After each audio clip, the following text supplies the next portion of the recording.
Hey everybody, it's Julie, and today I wanted to share something that I figured out all by my onesie. And many of you may have already figured something similar out, but I was feeling kind of genius, so don't rain on my parade.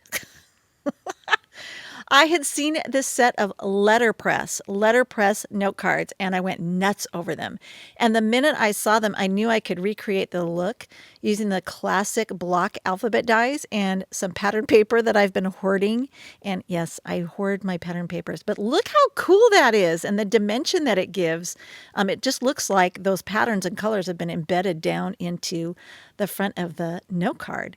So I figured out a way to do this quickly because I wanted to make a whole stack of these. And method number one was very tedious, and this method was so much more time saving. So I'm going to share with you how I did it.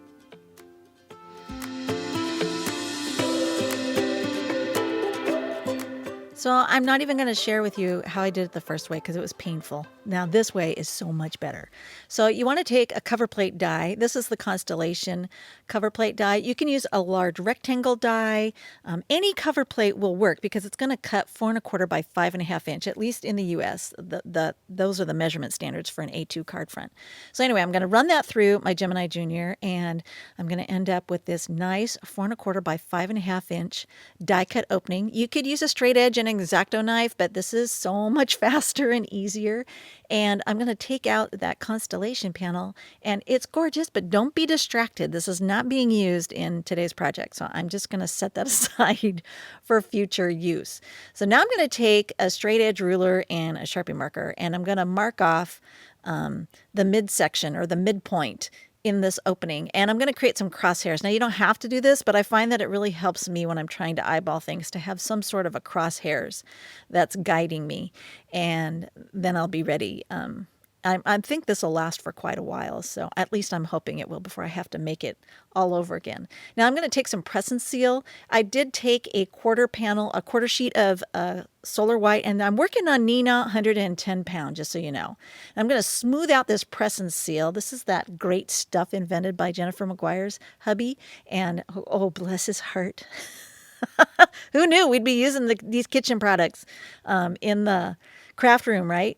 So I'm going to trim off the excess, and I know that seems like a lot of waste, but I actually save those for other projects. And there I have an opening that has press and seal all through the opening, and it's secured to that frame there. So now I'm going to take my classic alphabet letters that I want to die cut, and I'm going to line those up using the grid on my work surface, and then I'm going to lay my jig right over the top, and those letters are going to stick to the press and seal.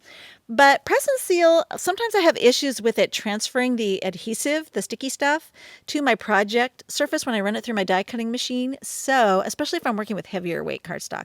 So I'm going to neutralize it just a little. I'm not going to destickify it like entirely. Is that a word? Destickify? So I'm going to neutralize it a little so it's not quite so sticky.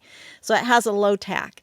And then I'll take a blank quarter sheet of cardstock, pop that in on the back side, and you can see that those dies are lined up perfectly where I want them.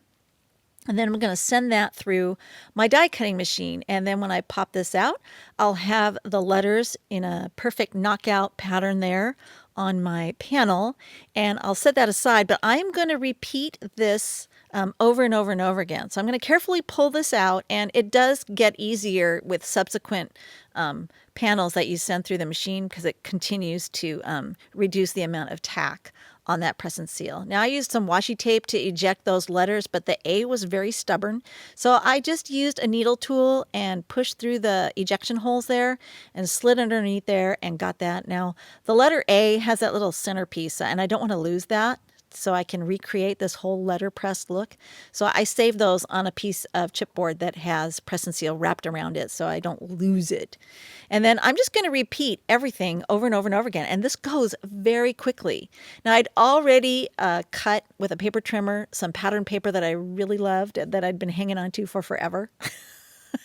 And these are 1¼ inch squares, and you can see how the patterns are going to lay out. I kind of pre-planned that. And then I'm going to take a glue pen. This is the Zig chisel two-way glue pen, and I'm just going to go around like 3 letters at a time because I don't want the glue to dry so fast that I can't stick the papers on there. So I'm just going to go around and from the back side position those over each of the letters in the pattern that I felt was like, okay, that I like that.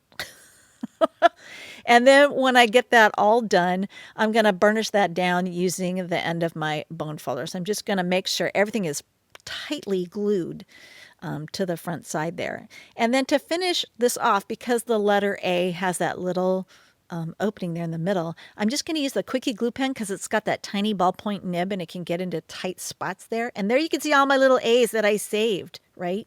And then I can pop that in there and I'm going to burnish it down. And the trick is to be a little bit patient and wait for the glue to dry. But if you're impatient like me, then you stick your needle tool down in there and hold it down and pop out the letter A with your tweezers.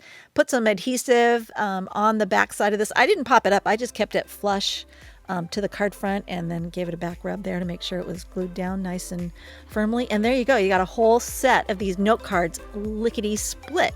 And I hope that this tip helps someone out there. I just love this. It's so boho looking. Thanks for watching.